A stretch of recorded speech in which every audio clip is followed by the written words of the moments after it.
Nah, ada sebuah video yang memperlihatkan ketika banjir mulai menerjang Mega Mall Bekasi. Air yang masuk ke dalam mall itu bukan air yang mengenang doang, geng, tapi itu udah kayak arus sungai gitu loh.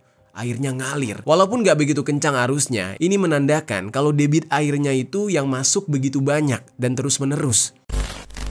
Hibis Fantasi sudah menyalahi aturan hingga menyebabkan banjir di puncak katanya. Nah, Pak Deddy menjelaskan Hibis ini mengajukan lahan seluas 4.800 meter persegi, tapi pada pelaksanaannya justru Hibis ini mengembangkan sampai dengan 15.000 meter persegi, yang artinya ada sekitar 11.000 meter persegi bangunan Hibis yang tidak punya izin. Yo geng, tekan tombol subscribe geng. Hey yo, what's good? Welcome back to Kamar Jerry.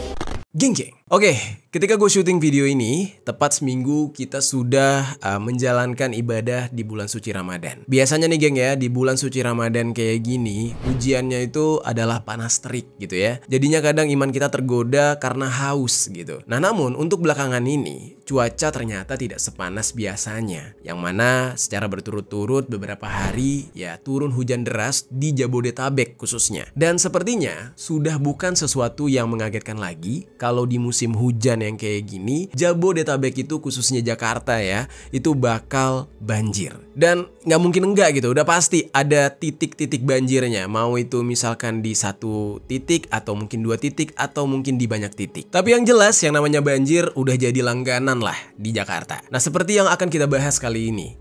Saat ini sedang terjadi musibah banjir dan bisa dikatakan ini musibah yang cukup besar dan ketinggian banjirnya sampai setinggi atap rumah warga. Nah, ini terjadi di daerah Bekasi. Sampai dengan mal-mal besar di sana itu kerendam banjir.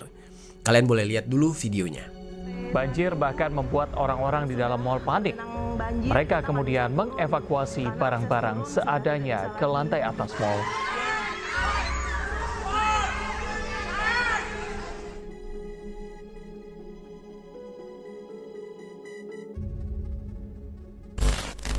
Dari video tersebut kalian bisa bayangkan geng, berarti seberapa besar banjirnya. Dan hal ini menyebabkan lumpuhnya mobilitas karena banjir di Bekasi.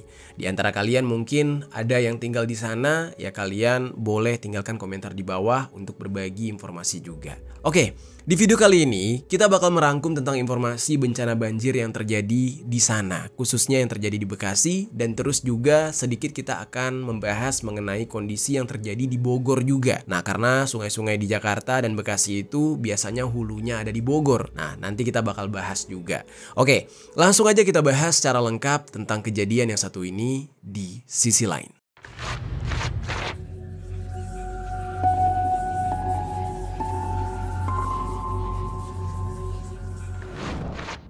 Kita langsung masuk ke dalam pembahasan utama, yaitu parahnya banjir yang terjadi di Bekasi.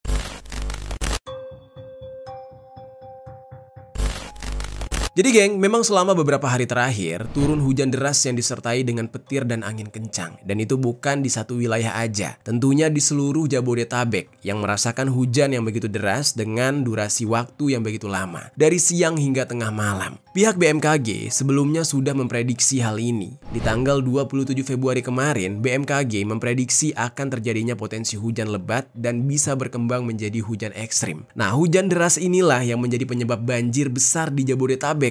Di Bekasi sendiri, banjirnya itu yang paling parah. Nah, ada sebuah video yang memperlihatkan ketika banjir mulai menerjang Mega Mall Bekasi. Air yang masuk ke dalam mall itu bukan air yang mengenang doang, geng, tapi itu udah kayak arus sungai gitu loh. Airnya ngalir. Walaupun gak begitu kencang arusnya, ini menandakan kalau debit airnya itu yang masuk begitu banyak dan terus menerus. Dan yang namanya mall ya pastinya di dalamnya banyak pengunjung. Pasti saat banjir masuk ke dalam mall, pengunjung yang ada di sana ya berhamburan panik dan berusaha untuk menyelamatkan diri, serta barang-barang mereka itu nggak sempat diselamatkan. Nah, saking derasnya aliran banjir, barang-barang yang ada di dalam mall itu ikut hanyut. Dan terus kendaraan yang terparkir di dalam mall Bekasi itu juga ikut kelelep banjir. Ada beberapa pengunjung yang ingin menerobos banjir dan menyelamatkan kendaraan mereka. Namun di saat itu security mencoba untuk menghalangi karena alasan keamanan. Karena takutnya kalau berfokus untuk menyelamatkan kendaraan yang ada nanti si pemiliknya yang kenapa-napa. ya taruhannya nyawa gitu geng. Di saat itu sempat terjadi cekcok tuh geng antara security dan pengunjung karena hal tersebut. Dan kalian bayangin geng, di dalam mall aja itu banjirnya bisa setinggi itu. Gimana di luar mall atau di jalanan depan? Pasti bakal lebih tinggi lagi dibandingkan yang ada di dalam mall. Ruko-ruko yang berada di lantai dasar mall yang paling terdampak di saat itu. Dikatakan ada sebanyak 600 toko yang terendam banjir. Ada salah satu pemilik ruko yang berada di lantai dasar yang bernama Anizar. Dia ini mengaku dia hanya bisa menyelamatkan separuh barang dagangannya. Selebihnya sudah tenggelam oleh air banjir. Nah, Anizar ini bilang kalau banjir yang masuk ke dalam mall dalam jumlah yang sudah sangat besar dan terjadi dalam waktu yang sangat cepat, sehingga mereka itu nggak bisa langsung menyelamatkan barang-barang mereka. Nah, tapi Anizar ini sempat mengaku kalau sebelum banjir masuk ke mall, Anizar sudah mendapatkan kabar kalau tanggul yang berada di dekat mall itu akan segera jebol. Semisalkan tanggulnya sudah tidak bisa menampung air lagi dan jebol, maka pastinya akan terjadi banjir besar. Kebayang ya kalian ya, kayak di saat hujan tiba-tiba ada informasi tanggul hampir jebol. Di saat itu kalian sudah harus bersiap bahwa kemungkinan terburuknya adalah banjir. Tinggi permukaan banjir mencapai 2 meter. Banjir yang diakibatkan meluapnya Kali Bekasi kiriman air dari Bogor juga merendam Jalan Raya Pekayon dan sebagian area ruko di Grand Galaxy City. Dan ternyata geng, di saat setelah disampaikan bahwa tanggul akan jebol, ternyata beneran terjadi. Di sekitar jam 9 pagi, tanggulnya bener-bener jebol. Dan akhirnya terjadilah banjir ini. Nah, menurut Nizar, dia ini mengalami kerugian itu mencapai 400 juta rupiah. Dan jumlah tersebut diambil dari nilai stok barang yang tidak sanggup dia selamatkan. Jadi itu barang dia yang ya hancur lah. Nah, masih menurut Nizar nih geng, banjir kayak gini ternyata bukan yang pertama kali terjadi di sana. Selama dia ya 14 tahun berjualan di Mega Mall. Tapi baru kali ini dia mengalami kepanikan yang luar biasa. Dan hal ini disebabkan karena dia sempat mendengar suara yang benar-benar besar dari datangnya air tersebut. Ya, dia bercerita kayak datangnya air bah yang menabrak tembok belakang parkiran katanya. Dan sesaat kemudian air terus-menerus naik dengan cepat hingga setinggi dada. Dan Anizar serta anak-anaknya mengaku pasrah menunggu air sampai surut agar bisa menyelamatkan barang-barangnya. Nah, di saat itu dia dan para pedagang lainnya nggak punya jalan lain ya selain menyelamatkan barang yang masih bisa dijual dan harus dijual murah.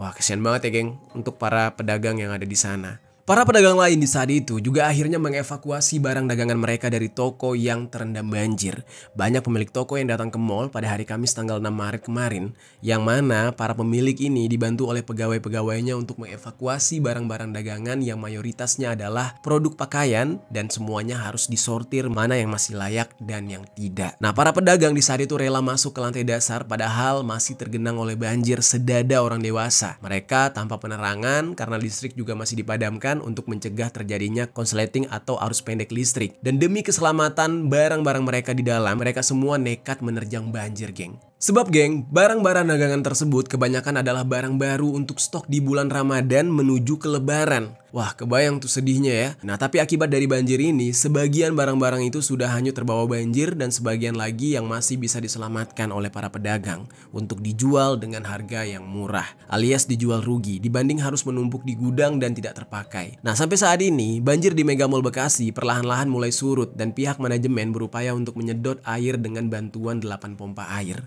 Terus geng, kalau di dalam mall bisa sedada orang dewasa, apalagi di daerah perumahan alias di luar mall. Mau perumahan biasa sampai perumahan mewah milik pejabat sekalipun atau selebritis sekalipun gak terlepas dari terjangan banjir. Salah satunya adalah perumahan elit yang bernama Kemang Pratama di Rawalumbu, Kota Bekasi. Banjir pada saat itu sudah terlihat dari akses utama perumahan di Jalan Kemang Pratama Raya dengan ketinggian air sekitar 30-70 cm.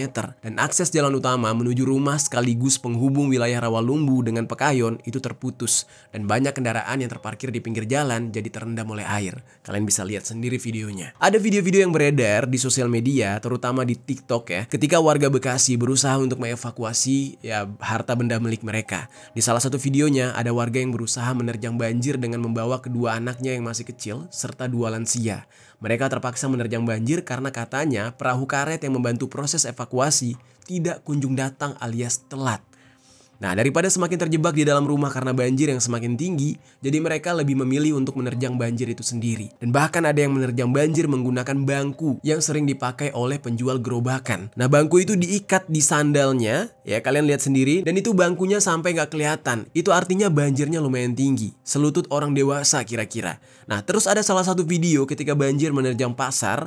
Nah para pedagang itu berusaha untuk menyelamatkan sayur-sayuran, semua barang dagangan mereka yang terkena banjir. Wah ini menurut gua adalah salah satu bencana yang ya sedih banget ya, karena gimana ya, pas bulan Ramadan gitu. Bulan Ramadan ketika orang sedang beribadah puasa. Dan yang paling berdampak udah pasti para pedagang. Baik itu pedagang makanan yang menjajakan makanan untuk buka puasa ya kan. Di bulan Ramadan kan udah pasti tingkat konsumennya jauh lebih tinggi. Nah udah gitu para pedagang pakaian juga yang mempersiapkan dagangannya untuk Idul Fitri nanti. Otomatis mereka rugi besar. Nah ada salah satu keterangan dari seorang warga yang tinggal di perumahan Jaka Kencana Pekayon Bekasi Selatan. Namanya itu adalah Happy. Dia ini sudah tinggal 11 tahun di sana. Nah Happy ini bercerita setiap 5 tahun pasti bakal kena banjir. Tahun 2016, 2020 dan paling baru adalah tahun 2025. Nah namun banjir kali inilah yang membuat dia jadi trauma karena dia harus mengevakuasi keluarganya beserta dengan bayi yang masih berusia 18 bulan menggunakan perahu karet. Happy di saat itu mengaku bingung sebab pengawas-pengawas dari komunitas peduli Cilengsi Cikeas atau KP2C sudah memberitahukan adanya kemungkinan banjir sejak minggu lalu melalui WhatsApp. Nah sebenarnya udah ada peringatan, tapi nggak adanya respon yang serius dari pemerintah. Peringatan untuk melakukan evakuasi pun nggak ada. Padahal kalau sudah ada peringatan seperti itu, terus ada proses evakuasi, mungkin tidak akan seperti ini ceritanya. Dan keluarga Happy di saat itu harus kehilangan banyak harta benda termasuk dengan mobil mereka. Nah kalau di total itu kerugian dari keluarganya sekitar 50 sampai 100 jutaan. Dan jumlah ini nggak jauh berbeda dengan kerugian yang dialami oleh keluarga-keluarga lain di sekitar tempat tinggalnya dia. Namun, di luar dugaan banjir malam tersebut lebih masif dari tahun-tahun sebelumnya.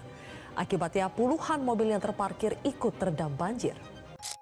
Nah dari dua cerita tadi itu adalah dampak banjir ke manusia gitu ya. Nah ternyata geng, dampak banjir ini nggak cuma ke manusia tapi juga ke hewan ternak. Dan ini dialami oleh salah satu rumah pemotongan hewan atau RPH. Yang dimana di saat itu sapi-sapi di rumah pemotongan hewan tersebut itu nggak bisa kemana-mana. Mau diselamatin juga susah karena banjirnya tinggi banget. Yang ada si pemiliknya juga bisa kelelep. Tapi kalau dibiarkan sapi-sapi tersebut bisa mati. Dan ada sebanyak 40 ekor sapi yang dikatakan terendam banjir di RPH yang berada di Jalan Raya Perjuangan, Kelurahan Harapan Baru, Bekasi Utara, Kota Bekasi tersebut. Nah, seorang juru sembelih yang bernama Ahmad Zulkarnain itu mengaku sempat khawatir akan keselamatan puluhan ekor sapi tersebut ketika banjir terjadi karena ketinggian airnya yang sudah mencapai 3 meter. Nah, tapi syukur alhamdulillahnya pihak pengelola berhasil mengevakuasi sapi-sapi mereka tersebut satu persatu, jadi untungnya tidak ada satupun yang mati. Nah, sapi-sapi yang ada di sana itu dikatakan merupakan sapi impor asal Australia katanya ya. Kabarnya sih fisiknya lebih kuat dan mampu bertahan di dalam banjir selama 29 jam. Dan setelah semuanya dievakuasi, sapi-sapi tersebut kemudian dijemur dan dicek satu persatu kesehatannya dan hasilnya sapi-sapi ternak tersebut kondisinya sehat. Ketika banjir sudah mulai surut, pihak pengelola langsung membersihkan lumpur sisa banjir agar kandang dan lokasi pemotongan benar-benar bersih dan steril ketika sapi-sapi tersebut siap dipotong. Nah, namun gue juga melihat ya, ada video lain nih yang memperlihatkan peternakan sapi yang lain yang ada di daerah Pekayon Bekasi Selatan yang ikut kebanjiran juga. Di saat itu diperkirakan peternakan tersebut ya memiliki 55 ekor sapi yang tidak bisa diselamatkan. Dan ini yang sedihnya nih. Di dalam video itu kalian bisa lihat sendiri geng, banyak sapi yang terbaring udah mati di dalam kandang dan para pemilik dan pekerja di sana cuma bisa pasrah melihat kondisi tersebut. Mereka ya udah mau ngapain lagi, udah nggak bisa bertahan. Dan di dalam kejadian ini kerugiannya nggak main-main. Kerugiannya mencapai 1,3 miliar rupiah geng. Belum termasuk kerusakan kandang dan juga hal-hal lain yang ada di peternakan tersebut.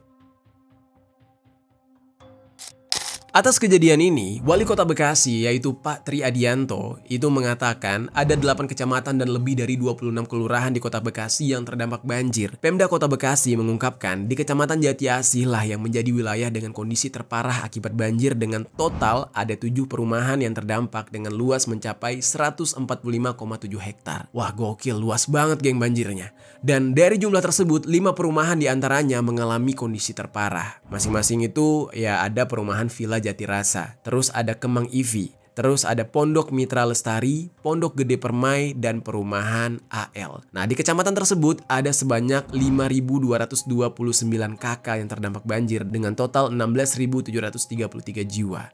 Sementara itu, jumlah titik banjir terbanyak berada di Kecamatan Bekasi Selatan, dan di wilayah tersebut banjir merendam 5 kelurahan, yaitu Kelurahan Jaka Mulia ada 8 titik, dan Jaka Setia ada 5 titik, Pekayon Jaya ada 6 titik, Kayu Ringin Jaya ada 13 titik, dan Kelurahan Marga Jaya ada 8 titik. Nah, Pak Tri ini bilang, banjir kali ini ketinggian airnya mencapai 8 meter. Kebayang tuh geng, 8 meter itu kita aja manusia itu paling tinggi ya. Kalau Indonesia ya 2 meter udah tinggi banget gitu. 1,8 meter juga udah tinggi jarang banget gitu ya. Kalau cewek-cewek itu kebanyakan ya 160 sampai 169 tingginya. Nah ini 8 meter. Ya nggak kebayang tuh mengerikannya gimana. Dan karena itu kota Bekasi menjadi lumpuh akibat jalan utama tergenang banjir. Sampai perkantoran juga dilanda oleh banjir. Dan sebagian warga itu mengungsi ke sejumlah titik pengungsian. Tapi ada juga yang tinggal di rumah kerabat serta keluarga mereka untuk mengungsi. Tapi ada juga yang menolak untuk mengungsi dan memilih untuk bertahan di lantai 2 rumah mereka kalau rumah mereka memang 2 lantai gitu. Dan menurut Pak Tri, hal ini dikarenakan warga berharap banjir segera surut dan proses evakuasi serta distribusi bantuan logistik untuk warga yang mengungsi juga sudah dikerahkan oleh pemerintah setempat. Dan bantuan tersebut dikatakan berasal dari Kementerian Sosial atau Kemensos dan Badan Nasional Penanggulangan Bencana atau BNPB.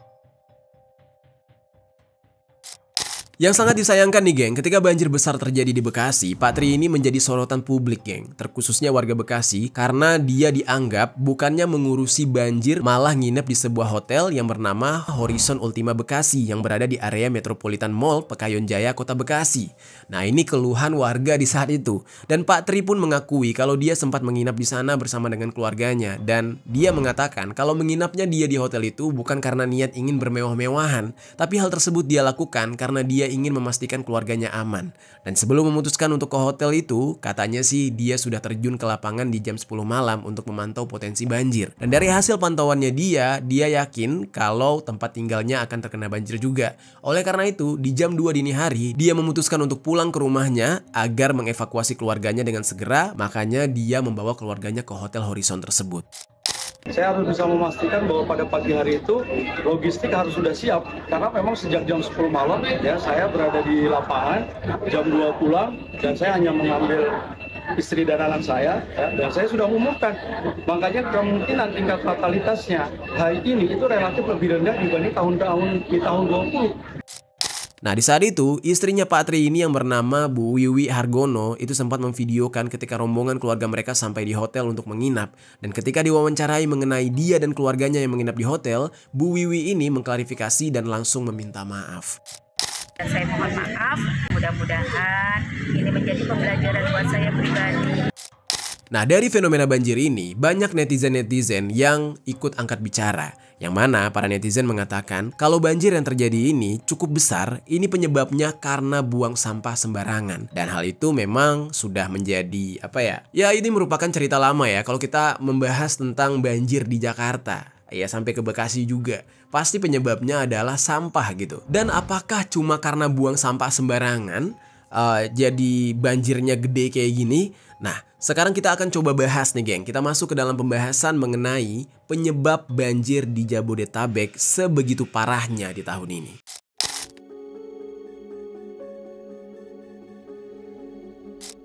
Oke, memang ya geng, kalau kita berbicara tentang banjir yang terjadi di Jabodetabek, ini adalah bencana yang paling sering terjadi. Nah, tapi yang anehnya, bertahun-tahun terjadi, kenapa pemerintah kita nggak bisa segera menyelesaikan permasalahan banjir yang sudah terus-menerus ini?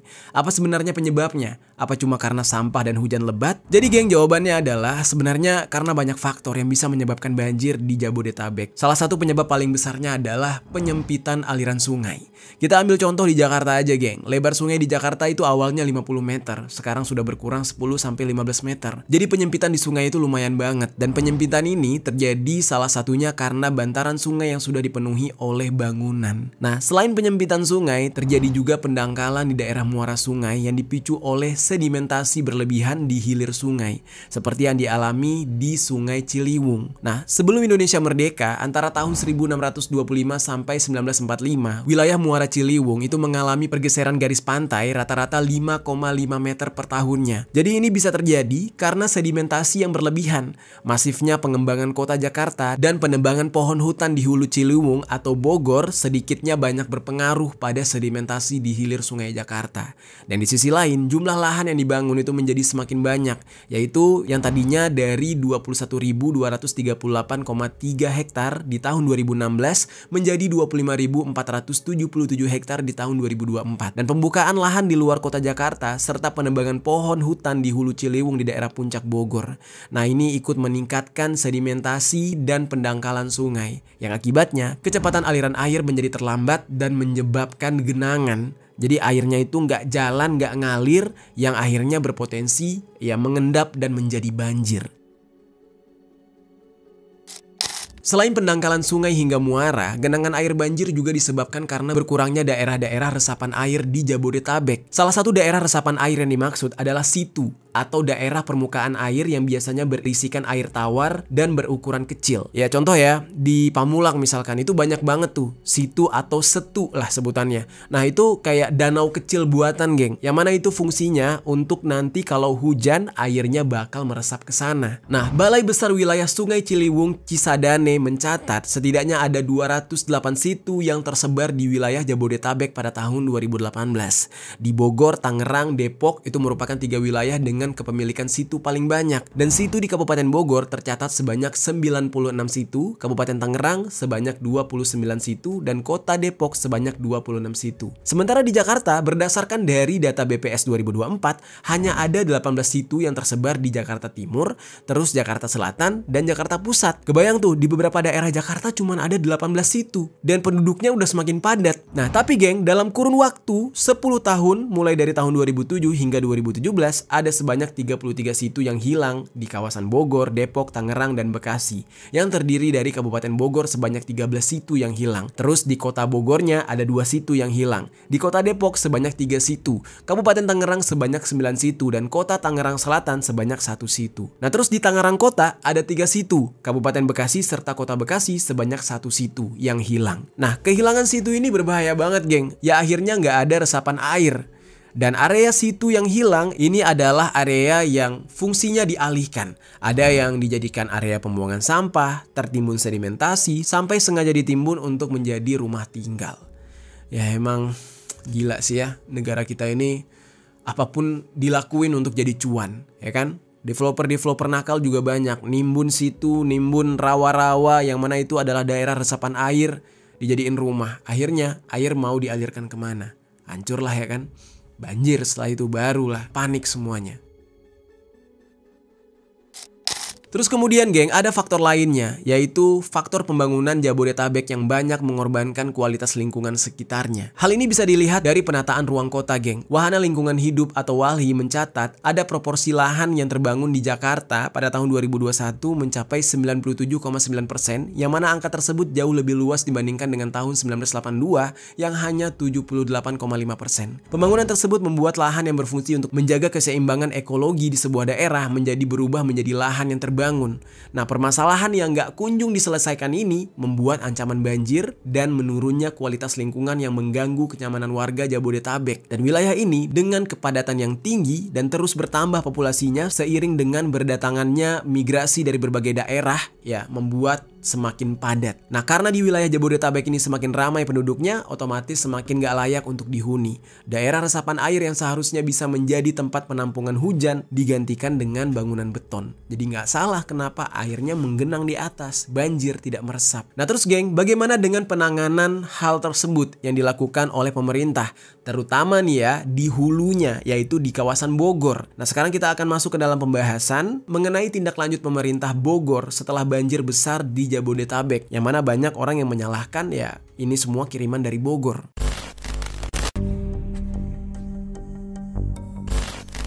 Jadi geng, sama seperti wilayah Jabodetabek lain, Bogor juga mengalami curah hujan yang tinggi mulai dari sore hingga malam hari, tepatnya di hari Minggu tanggal 2 Maret tahun 2024. Dampak dari curah hujan yang tinggi adalah banjir sampai longsor di sana.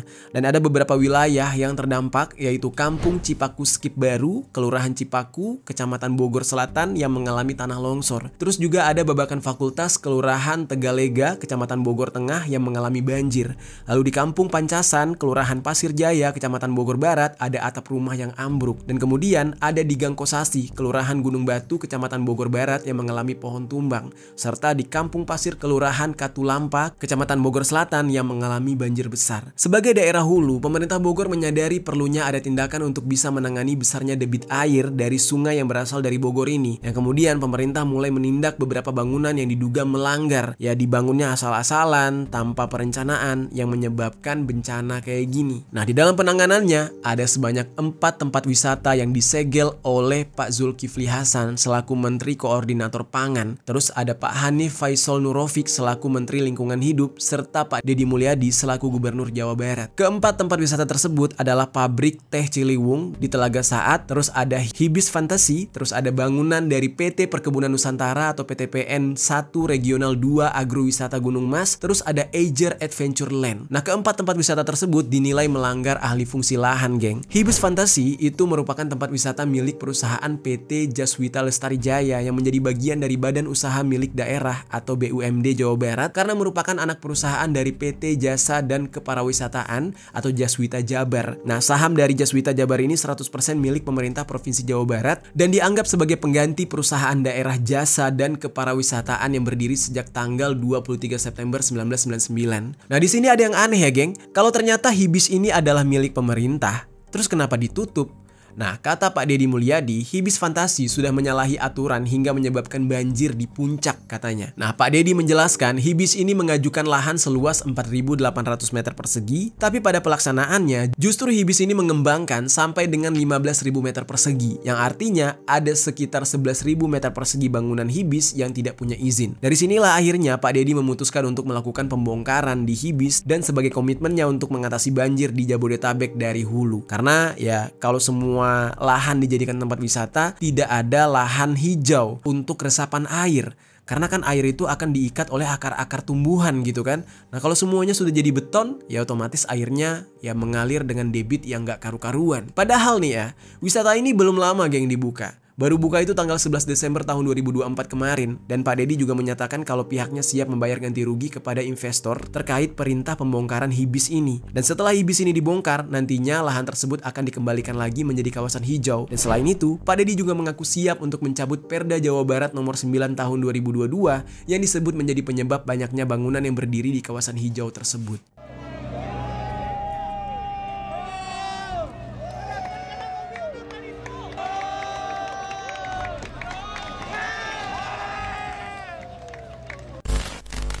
Nah lalu geng, Menteri Lingkungan Hidup yaitu Pak Hanif mengatakan sudah memerintahkan jajarannya untuk menyelesaikan pemasangan papan pengawasan di 33 lokasi di kawasan Puncak karena dugaan pelanggaran. Menurut beliau, banjir yang terjadi di Hilir Ciliwung bulan Maret ini disebabkan karena landscape yang sudah rusak. Wilayah hulu daerah aliran sungai atau DAS Ciliwung mencapai 15.000 hektar menurut data di tahun 2010. Nah lahannya itu diperuntukkan sebagai kawasan lindung, taman nasional, kawasan hutan produksi, badan air dan sekitar 500 hektar untuk pemukiman. Nah, tapi menurut Pak Hanif terjadi perubahan tata ruang di tahun 2022. Dari 15.000 hektar itu, geng, berubah fungsi menjadi 8.000 hektar yang dijadikan kawasan pertanian yang saat ini sudah berdiri bangunan-bangunan. Padahal di hulu ini dari dulu tidak boleh ada apa-apa. Nah, saat ini sedang ditertibkan lagi. Nah, jadi geng, banjir yang terjadi di Bekasi itu nggak semata-mata cuma permasalahan yang ada di Jakarta, Bekasi atau ya daerah-daerah sekitar. Tapi juga ini ada hubungannya dengan yang terjadi di Bogor, makanya penanganannya langsung di hulu. Oke geng, itu dia pembahasan kita kali ini mengenai banjir besar di wilayah Jabodetabek. Ya semoga dari sini pemerintah terus bisa melakukan berbagai upaya untuk bisa mencegah banjir. Karena ya capek banget geng kalau ya banjir terus menerus. Rumah bau, banyak lumpur, belum lagi kalau ada barang yang rusak dan hanyut. Dan ini sering banget terjadi. Makanya semoga pemerintah kita bisa menemukan solusi terbaik untuk kasus ini. Gimana geng menurut kalian tentang pembahasan kita kali ini? Coba tinggalkan komentar di bawah.